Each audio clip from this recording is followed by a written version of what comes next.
Doctor హరిరవ్వ health YouTube ఛానల్కి స్వాగతం. సూర్య నమస్కారాల్లో భాగంగా ఈరోజు నేను బేసిక్ విషయాలు మీకు తెలియచేస్తానని ముందే చెప్పి ఉన్నాను. గతంలో కూడా సృష్టి అంతా 7 చేత నిర్మితమై ఉంటుంది అని చెప్పాను. దానికి ఒక పేపర్‌ని మనం 7 కంటే ఎక్కువ భాగాలుగా మడత పెట్టలేమని చెప్పాను. ఆ వీడియో తర్వాత నెక్స్ట్ వీడియో శరీర సప్తకం, అదేమో విశ్వ సప్తకం. శరీర సప్తకం అంటే ఏమిటంటే శరీరంలో ప్రతి ఒక్క అవయవములు కూడా 7గా ఉంటాయి. అదేవిధంగా మన శరీరంలో ఉండేటువంటి సిస్టమ్స్, వ్యవస్థలు కూడా 7 ఉంటాయి. అందులో ఉండేటువంటి ఫ్లూయిడ్స్, సెన్సెస్ ఇలా అనేక రకాల శరీర భాగాలు కూడా 7గా ఉంటాయి. ఆ విషయాలు దీనివలన ఏంటంటే సూర్య నమస్కారాల్లో ఉన్నటువంటి 7 ఆసనాలు ఒక్కొక్క ఆసనము ఒక్కొక్క అవయవాన్ని అది ఇన్‌ఫ్లుయెన్స్ చేసి, ప్రభావితం చేసి దాన్ని స్టిమ్యులేషన్ చేయడం జరుగుతుంది. దీనివల్ల శరీరానికి ఎంతో ఆరోగ్యం వస్తుంది. సో, ఆ విధంగా ఈ యొక్క శరీరాన్నిలో ఉన్నటువంటి ప్రతి అవయవమే కానీ, వ్యవస్థని కానీ నేను 7 భాగాలుగా విభజించాను. అయితే శరీరం ప్రతిదీ కూడా ఇలా 7గానే ఉంటుంది. అయితే ఇది ఎక్కడ పుస్తకాల్లో గానీ, శాస్త్రీయంగా గానీ చెప్పబడి లేదు. అయితే నేను చెప్పేది కూడా ప్రామాణికమని చెప్పట్లేదు. ఇది కేవలం సూర్య నమస్కారాలకు అనుకూలంగా ఉండడం కోసం నేను తయారు చేశాను. నిజానికి కూడా మన శరీరం దాదాపుగా బేసిక్‌గా పనిచేసేటువంటి అవయవాలన్నీ 7గానే ఉంటాయి. వ్యవస్థలు కూడా 7గానే ఉంటాయి. ఒకసారి ఈ యొక్క పరిస్థితులు ఏంటి, ఆ యొక్క అవయవాలు ఏంటో ఒకసారి మనం చూద్దాం. ఇక శరీర సప్తకంలో మొదట మనం చెప్పుకుందాము అవయవాల గురించి. ప్రధానమైనటువంటి ఆర్గాన్స్ అంటాం, ఇంటర్నల్ ఆర్గాన్స్ అంటాం. ఇవి కంటికి కనపడవు, శరీరం లోపట ఉంటాయి. అలా చెప్పుకుంటే మొదటి ఆర్గాన్ వచ్చేసి హార్ట్, హృదయము. రెండవది లంగ్స్, ఊపిరితిత్తులు. మూడవది లివర్, కాలేయము. ఇక్కడ స్టమక్ కూడా చెప్పుకోవచ్చు. నాలుగవది కిడ్నీ, మూత్రపిండాలు. ఐదవది సెక్సువల్ ఆర్గాన్స్, అవి పురుషుని అయినా కావచ్చు, స్త్రీ అయినా కావచ్చు. ఆరవది మైండ్‌ని కూడా నేను ఒక అవయవంగానే చెప్తున్నాను. ఎందుకంటే దీని వలన కూడా అనేక రకాల శరీరానికి లాభాలు జరుగుతుంటాయి, నష్టాలు జరుగుతుంటాయి. దీన్ని కూడా ఒక ఆర్గాన్‌గానే పరిగణించాల్సిన అవసరం ఉంది. ఇది కనపడదు, కంటికి కనపడదు, కానీ దీని యొక్క ఆవశ్యకత కూడా ఎక్కువగా ఉంటుంది. సూర్య నమస్కారాలు చేయడంలో దీనిపై కూడా ఎంతో ప్రభావితం ఉంటుంది. ఏడవది ఆర్గాన్ వచ్చేసి బ్రెయిన్, మెదడు. చూడండి, ఇలా 7 ప్రధానమైనటువంటి అవయవాలు మన శరీరంలో ఉన్నాయి. అందుకే నేను చెప్తున్నాను 7 అవయవాలు మన శరీరం కలిగి ఉంది. ఇక మన శరీరంలో ఉండేటువంటి సెన్సెస్ 5. వీటిని 5 సెన్సెస్ అంటాము. అదేవిధంగా పంచేంద్రియాలు అని అంటాము తెలుగులో. సో, వీటికి నేను 2 సెన్సెస్‌ని యాడ్ చేశాను. ఒకటి 6థ్ సెన్సు, ఏడవది 7థ్ సెన్స్. సో, ఆ సెన్సెస్ ఏంటో ఒకసారి చూద్దాం. నోస్, ముక్కు అంటే ఇది వాసనని చూస్తుంది. అదేవిధంగా ఐజ్, ఇది దృష్టిని. అదేవిధంగా మూడవది ఇయర్స్, చెవులు, ఇవి వినికిడి శక్తిని. నాలుగవది టంగ్, నాలుక, ఇది రుచిని చూస్తుంది. ఐదవది స్కిన్, చర్మం, ఇది స్పర్శను తెలియచేస్తుంది. అదేవిధంగా ఆరవ సెన్స్, 6థ్ సెన్స్, ఇది ఏమి జరగబోతుందో తెలియచేస్తుంది. ఏడవ సెన్స్ అవతలి వ్యక్తి యొక్క మనసుని కంట్రోల్ చేయడానికి ఉపయోగించేది. మీరు 7థ్ సెన్స్ సినిమా చూసి ఉంటారు. సో, వీటి గురించి ప్రత్యేకంగా ఇవి వైజ్ఞానికంగా కాల్పనికలే, కానీ వీటిని నేను మాత్రం యాడ్ చేశాను. భవిష్యత్తులో సైన్స్ డెవలప్ అయినప్పుడు వీటిని కూడా కనిపెట్టవచ్చని నేను ఆశాభావాన్ని వ్యక్తపరుస్తున్నాను. కేవలం కంటికి కనిపించేవి మాత్రం 5 సెన్సెసే. 6థ్ సెన్స్, 7థ్ సెన్స్ కనపడదు. వీటివి కేవలం కాల్పనికమే. అయినప్పటికీ శాస్త్రీయంగా భవిష్యత్తులో వీటికి ఆధారాలు దొరుకుతాయని నమ్ముతున్నాను. అప్పుడప్పుడు మనం 6థ్ సెన్స్ అనే పదాన్ని ఇప్పుడు బాగా ఉపయోగిస్తుంటారు. మన 6వ సెన్స్ని ఉపయోగించి మనము ఏది అనుకుంటామో అది సాధించగలము అని మనం అనుకుంటున్నాము. సో, అదేవిధంగా 7థ్ సెన్స్ అవతలి వ్యక్తి యొక్క మైండ్‌ని కంట్రోల్ చేయగలిగే శక్తి కూడా మనకు ఉంటుందని నేను నమ్ముతున్నాను. సాధారణంగా ఇప్పుడు చూడండి, ఓట్లు, ఎలక్షన్స్ వచ్చినప్పుడు ఒక ప్రముఖమైన నాయకుని కోసం అతను చెప్పినట్టే ఓట్లు వేయడం జరుగుతుంది. ఒక హీరోని ఎంతమంది ప్రజలు అతన్ని ఆరాధిస్తున్నారంటే అతని వెనుక ఏదో అద్భుతమైన శక్తి ఏదో ఉంటుంది అని నేను నమ్ముతున్నాను. సో, వీటి గురించి ప్రత్యేకంగా ఎక్కడ శాస్త్రీయంగా నిరూపింపబడలేదు. నేను కూడా వీటిని నమ్మాలని మిమ్మల్ని కోరట్లేదు. భవిష్యత్తులో వీటికి కొంత ప్రాచుర్యం ఉంటుంది. అదేవిధంగా శాస్త్రీయంగా కూడా నిరూపించబడతాయేమో అని ఒక ఆశాభావాన్ని వ్యక్తపరుస్తున్నాను. గతంలో కూడా వీటికి కొంత ప్రాచుర్యం ఉంది. సో, 6థ్ అండ్ 7థ్ సెన్స్ గురించి మీరు ఎక్కువగా ఆలోచించకండి. వీటి గురించి ప్రత్యేకంగా మరొక వీడియో చేస్తాను. అయితే నేను మాత్రం ఇక్కడ యాడ్ చేశాను వీటిని. 7 సెన్సెస్ మనకున్నట్టుగా నేను తెలియజేస్తున్నాను.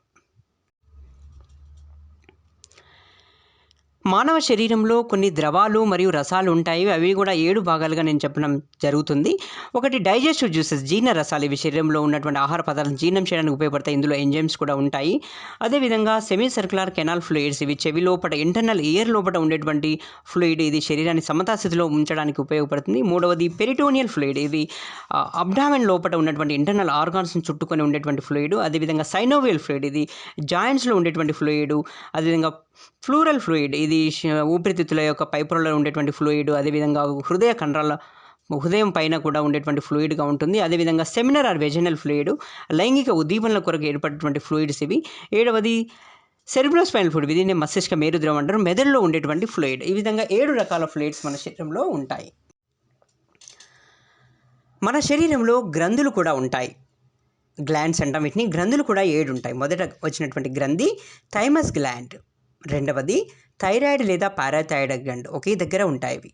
మూడవది అడ్రినల్ గ్లాండ్, నాలుగవది ప్యాన్క్రియాస్, ఐదవది టెస్టిస్ ఆర్ ఓవరీ. ఇవి రెండు, మేల్లోనైతే టెస్టిస్, ఫిమేల్లోనైతే ఓవరీ. ఇవి కూడా గ్లాండ్స్గానే చెప్పబడతాయి.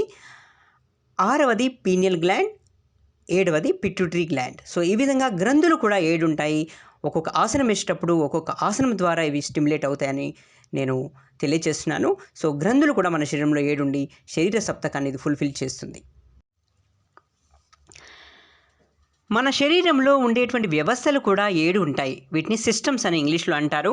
అంటే ఒక ఛానల్స్ లాగా ఉంటాయి. ఇవి ఒక చోట ప్రారంభమై మరొక చోట అంతం అవుతాయి. ఒక చోట ప్రమాదం జరిగినట్లయితే లేదా ఒక చోట ఒక సమస్య వచ్చినట్లయితే మరొక చోట కూడా ఈ సమస్యకు కనిపిస్తుంది. అలాంటి వాటిని సిస్టమ్స్గా చెప్పడం జరుగుతుంది. అలాంటి సిస్టమ్స్ ప్రధానంగా ఇక్కడ నేను చెప్పేటువంటి 7 సిస్టమ్స్ ఎలా అంటే ఒకదానికొకటి కనెక్షన్ ఉంటుంది, లింక్ ఉంటుంది అన్నట్టు. అటువంటి సిస్టమ్స్ 7 ఉంటాయి. ఒకటి గ్యాస్ట్రో ఇంటెస్టినల్ సిస్టమ్ అంటే జీర్ణ వ్యవస్థ, రెండోది రెస్పిరేటరీ సిస్టమ్ అంటే శ్వాసనాళ వ్యవస్థ, మూడోది ఎండోక్రైన్ అంటే గ్రంథినాళ వ్యవస్థ, నాలుగోది జెనెటో యూరినరీ లైంగిక మరియు ప్రత్యుత్పత్తి అంటారు, ప్రత్యుత్పత్తి మరియు మూత్రనాళ వ్యవస్థ, ఐదవది లింఫాటిక్ సిస్టమ్, ఆరవది సర్క్యులేటరీ అంటే బ్లడ్ సర్క్యులేషన్ జరుగుతూ ఉంటుంది, ఏడవది న్యూరలాజికల్ సిస్టమ్ అన్నట్టు. సో ఈ 7 సిస్టమ్స్ ఒకదానికొకటి కనెక్షన్ అయ్యి ఉండి మొదలయ్యి చివరి వరకు అంతమవుతాయి.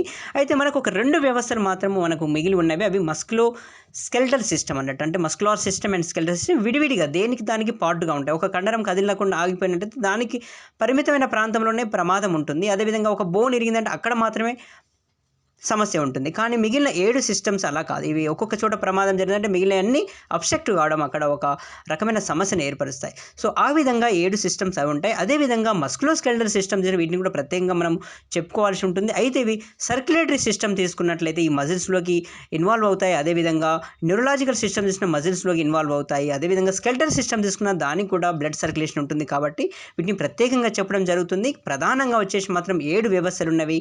అదేవిధంగా సర్క్యులేటరీ సిస్టమ్ కానీ, న్యూరలాజికల్ సిస్టమ్ కానీ, మస్కులర్ సిస్టమ్ కానీ ఒకే సిస్టమ్గా మనం చెప్పుకోవచ్చు. లింఫాటిక్ సిస్టమ్ కూడా చాలా ముఖ్యమైనటువంటి సిస్టమ్. ఇది ఒక స్టిమ్యులేట్ కావడం వల్ల ఇమ్యూనిటీ కూడా ఎంతో పెరుగుతుంది. అదేవిధంగా క్యాన్సర్ వంటి జబ్బులు రాకుండా కూడా ఇది ఎంతగానో కాపాడుతుంది. సూర్య నమస్కారంలో ప్రధానంగా లింఫాటిక్ సిస్టమ్ బాగా స్టిమ్యులేట్ అవుతుంది. ఒక్కొక్క ఆసనంలో ఒక్కొక్క పార్ట్ స్టిమ్యులేట్ అవుతుంది. ఆ లింఫాటిక్ సిస్టమ్ కూడా 7 భాగాలుగా ఉంటుంది. వాటిని పరిశీలిద్దాం. ఒకటి థైమస్, రెండవది లింఫాటిక్ డక్ట్, మూడవది స్ప్లీన్, నాలుగవది abdominal lymphoid tissue and lymph nodes, ఐదవది బోన్ మ్యారో, ఆరవది సర్వైకల్ లింఫ్ నోడ్స్, ఏడవది బ్రెయిన్లో ఉన్నటువంటి lymphatic tissue, brain lymphatic tissue అంటాం. ఈ విధంగా 7 రకాల ఈ లింఫాయిడ్ ఆర్గాన్స్ ఉంటాయి. ఇవి ప్రధానమైనటువంటి వ్యవస్థలో ఉండేటువంటి భాగాలు. ఇవి లింఫాటిక్ సిస్టంలో భాగాలు. ఇవి కూడా 7 ఉంటాయి. వ్యవస్థలు 7 భాగాలుగా మనం చెప్పబడినాం. అయితే ఒక్కొక్క వ్యవస్థలు కూడా 7 పార్ట్స్గా విభజించాను. ఎందుకంటే ఒక్కొక్క ఆసనం వేసినప్పుడు ఒక్కొక్క భాగం అది ఇన్ఫ్లుయెన్స్ చేయబడుతుంది. సో ఆ విధంగా మనం జీర్ణ వ్యవస్థను తీసుకున్నట్లయితే 7 భాగాల్లో మొదటి భాగం వచ్చేసి మౌత్, నోరు అనేది, రెండవ భాగం ఈసోఫాగస్ ఆహార వాహిక, మూడవది స్టమక్ పొట్ట లేదా జీర్ణాశయం అంటాము. ఇక్కడనే అందుకే లివర్ని మరియు జీర్ణాశయాన్ని ఒకే దగ్గర పెట్టండి. 2 కూడా ఒక ఆర్గాన్స్ లాగా పనిచేయడం జరుగుతుంది. నాలుగవది డ్యూడినం, ఐదవది జిజునమ్ అండ్ ఇలియం చిన్న ప్రేగు, ఆరవది కొలాన్ పెద్ద పేగు, ఏడవది సీకం అంటే end part of the digestive system. ఈ విధంగా 7 భాగాలుగా డైజెస్టివ్ సిస్టమ్ విభజించబడి ఉన్నది. రెస్పిరేటరీ సిస్టమ్ శ్వాసనాళ వ్యవస్థ కూడా 7 భాగాలుగా విభజించబడి ఉంటుంది. ఒకటి నాసల్ క్యావిటీ అంటే ముక్కు, రెండవది పారానాసల్ సైనసెస్, మూడవది ఫారింగ్స్, నాలుగవది లారింగ్స్, ఐదవది ట్రేకియా అండ్ బ్రాంకస్, ఆరవది బ్రాంక్యూల్స్, ఏడవది అల్వియోలే అంటే ఊపిరితిత్తుల్లో ఉండేటువంటి చిట్ట చివరి యొక్క భాగం అన్నట్టు. అల్వియోలే తోటి ఎండ్ అవుతుంది రెస్పిరేటరీ సిస్టమ్. అంటే నాసల్ క్యావిటీతో ప్రారంభమయ్యి అల్వియోలైతో ఎండ్ అవుతుంది. ఇలా 7 భాగాలుగా రెస్పిరేటరీ సిస్టమ్ ఉంటుంది. యూరినరీ సిస్టమ్ అంటే మూత్రనాళ వ్యవస్థ. ఇక్కడ మూత్రనాళ వ్యవస్థ మెదడు నుంచి ప్రారంభం చేశాను. మొదట యాంటీడయోటిక్ హార్మోన్, అదేవిధంగా రెండవది పారాథైరాయిడ్ హార్మోన్, మూడవది అడ్రినల్ గ్లాండ్స్. ఈ 3 గ్రంథులుగానే ఉంటాయి. నాలుగవది కిడ్నీ, ఐదవది యురేటర్స్, ఆరవది బ్లాడర్, ఏడవది యురెత్రా. సో 7 భాగాలు యూరినరీ సిస్టంలో 7 భాగాలు మనకు ఆసనాలు వేసేటప్పుడు సూర్య నమస్కారాలు ఆసనాలు వేసేటప్పుడు ఒక్కొక్క భాగం స్టిమ్యులేట్ అవుతుంది. అందుకనే మెదడు నుంచి ప్రారంభం చేశాను. యూరినరీ వ్యవస్థ చిన్నగా ఉంటుంది. అయితే శరీరంలో ఉన్నటువంటి మెదడు నుంచి దాని యొక్క ఇన్ఫ్లుయెన్స్ ఉంటుందని గమనించి 7 భాగాలుగా విభజించాను. ఇక మరొక వ్యవస్థ న్యూరలాజికల్ సిస్టమ్. అయితే ఇక్కడ మస్కులార్ సిస్టాన్ని అదేవిధంగా సర్క్యులేటరీ సిస్టమ్ మూడింటిని కూడా ఒకే దగ్గర చెప్పుకోవచ్చు. ఎందుకంటే ప్రతి కండరానికి నరాలు సప్లై చేయబడుతుంటాయి, అదేవిధంగా రక్త సరఫరా కూడా ఉంటుంది. కాబట్టి ఇక్కడ ఈ మూడింటిని ఒకే దగ్గర చర్చిస్తున్నాను. సో ఇక్కడ మనము 7 ఆసనాలు 7 యొక్క భాగాలని స్టిమ్యులేట్ చేసే విధంగా ఉంటుంది. మొదట తీసుకున్నట్లయితే ఫేషియల్ మజిల్స్, అదేవిధంగా దానికి సప్లై చేసే నరాలు కానీ రక్త సరఫరా స్టిమ్యులేట్ చేయడం జరుగుతుంది. రెండవది front and back, upper back అన్నట్టు, అప్పర్ ఫ్రంట్ అన్నట్టు. మూడవది అబ్డామెన్, నాలుగవది కంప్లీట్ బ్యాక్, అంటే ఒక విధంగా చెప్పాలంటే థొరాసిక్ అండ్ లంబార్ వచ్చేటువంటి వీప్ అంటాం కదా, దాని బ్యాక్ అన్నట్టు. ఇక ఐదవది కాలు కండరాలు, అదేవిధంగా చేతి యొక్క కండరాలు. అదేవిధంగా ఆరవది చేతులు మరియు పాదాలు. ఏడవది బటక్స్ అంటే పిరుదులు. ఈ యొక్క రీజన్స్ ఎక్కువగా స్టిమ్యులేట్ అవుతాయి ఆయా ఆసనాలని బట్టి. సో ఇక్కడ మనకు 3 వ్యవస్థలు ఉంటాయి: muscular system, neurological system and circulatory blood supply systems ఉంటాయి. ఇక స్కెల్టల్ సిస్టమ్ వచ్చినట్లయితే జాయింట్స్ చాలా ప్రాముఖ్యత వహిస్తాయి సూర్య నమస్కారాల్లో. మనకు అప్పర్ లింబ్ జాయింట్స్ తీసుకున్నట్లయితే 7 జాయింట్స్ ఉంటాయి. ఒకటేమో స్టెర్నో క్లావిక్యులర్ జాయింట్, రెండోది యాక్రోమియో క్లావిక్యులర్ జాయింట్, మూడోది షోల్డర్ జాయింట్, నాలుగోది ఎల్బో జాయింట్, ఐదోది రిస్ట్ జాయింట్, ఆరోది పామ్ జాయింట్స్, ఏడోది ఫింగర్ జాయింట్స్. ఇక్కడ పామ్ జాయింట్స్, ఫింగర్ జాయింట్స్ అని ప్రత్యేకంగా ఎందుకు చెప్పారంటే అరచేతిలో కొన్ని జాయింట్స్ ఉంటాయి, అంటే అవి రిస్ట్తో కానీ అండ్ ఫింగర్లో ఉండే జాయింట్స్ కనెక్షన్ అవుతుంటాయి, వాటిని ఒక భాగంగా చెప్పాను. ఫింగర్లో ఉండేటువంటి జాయింట్ ఇంటర్ఫెలాంజియల్ జాయింట్స్ అంటారు, వీటిని కూడా ఒక జాయింట్స్గా చెప్పాను. సో అప్పర్ లింబ్లో మనకు 7 రకాల జాయింట్స్ ఉంటాయి. లోయర్ లింబ్లో ఉన్నటువంటి జాయింట్స్ కూడా 7 ఉంటాయి. ముఖ్యమైన జాయింట్స్ ఇవి: సాక్రో ఇలియాక్ జాయింట్, రెండవది ప్యూబిక్ సింఫైసిస్, మూడవది hip joint. Sacroiliac joint, pubic symphysis పెల్విస్లో ఉంటాయి. హిప్ జాయింట్ పెల్విస్ నుంచి మనకు కనపడేటువంటి జాయింట్గా ఉంటుంది. నాలుగవ జాయింట్ నీ జాయింట్, ఐదవది యాంగిల్ జాయింట్, ఆరోది ఫుట్ జాయింట్స్, ఏడవది టో జాయింట్స్. ఫుట్ అంటే మళ్ళీ అరికాల్లో ఉండేటువంటి జాయింట్స్, టో అంటే కాలి వేళ్ళలో ఉండేటువంటి జాయింట్స్, కనెక్షన్స్ అన్నట్టువి. సో మళ్ళీ 7 జాయింట్స్ ఉంటాయి. వెన్నుపాము అంటే స్పైన్లో ఉండేటువంటి జాయింట్స్ కూడా 7 ప్రధానమైన జాయింట్స్ ఉంటాయి. అంటే అనేక రకాల జాయింట్స్ ఉంటాయి, నెంబర్ ఆఫ్ జాయింట్స్ ఉంటాయి ఇందులో. కానీ కొన్ని ఒకే రకంగా ఉండే వాటిని స్పెషల్గా చెప్తలేను నేను. అందులో స్పెషల్గా ఉండేటువంటి జాయింట్స్ మనం తీసుకున్నట్లయితే అట్లాంటో ఆక్సిపిటల్ జాయింట్, అంటే స్కల్కు మరియు ఈ యొక్క సర్వైక్స్కు మధ్యలో ఉండేటువంటి జాయింట్ అన్నట్టు. రెండవది అట్లాంటో ఆక్సిల్ జాయింట్స్, అంటే C1 C2 జాయింట్ అంటారు దీన్ని. తర్వాత మూడవది ఇంటర్వర్టిబుల్ జాయింట్స్, అంటే అన్ని వర్టిబ్రాల మధ్యలో ఉండే జాయింట్స్, కామన్ జాయింట్స్ అన్నీ ఒకే రకంగా ఉంటాయి. నాలుగవది సర్వైకో థొరాసిక్ జాయింట్, అంటే ఎప్పుడైతే మనకు సర్విక్స్కు మరియు థొరాసిక్ స్పైన్కు మధ్యలో ఉండేటువంటి ఫస్ట్ జాయింట్ అన్నట్టు. తర్వాత థొరాకో లంబార్, ఎప్పుడైతే థొరాసిక్ వర్టిబ్రాస్ అయిపోతాయో తర్వాత లంబార్ వర్టిబ్రాస్తో కనెక్షన్ అవుతుందో అక్కడ ఉండేటువంటి జాయింట్ని థొరాకో లంబార్ జాయింట్ అంటారు. తర్వాత lumbosacral joint, lumbar and sacral రెండింటిని కలిసే ప్లేస్లో మనకు లంబో సాక్రల్ జాయింట్. అదేవిధంగా సాక్రో కాక్సిజల్ జాయింట్, సాక్రము మరియు కాక్సిక్స్ కలిసే జాయింట్ని సాక్రో కాక్సిజల్ జాయింట్. ఈ విధంగా 7 రకాల జాయింట్స్ స్పైన్ ఒక కాలంలో మనకు కనిపిస్తూ ఉంటాయి.